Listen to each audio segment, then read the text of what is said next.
Hello Stunning fan, Michele here. We're glad you stopped by.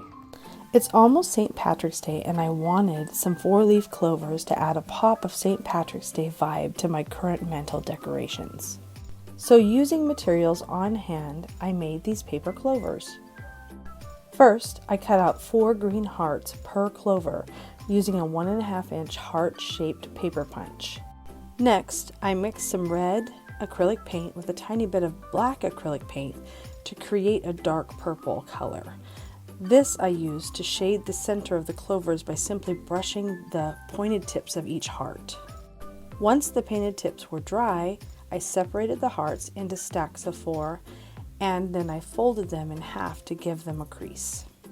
Next, I glued a 6-inch length of floral wire to the point of each heart. Once again, I formed stacks of 4 and began twisting the floral wire together to form one stem. Now, all that was left to do was separate the hearts to form the clover. I am very happy with the outcome of this little craft. I love how they look on the mantle. We are a lifestyle channel that features a variety of content from cooking, unboxing videos, to anything that can be a DIY style project.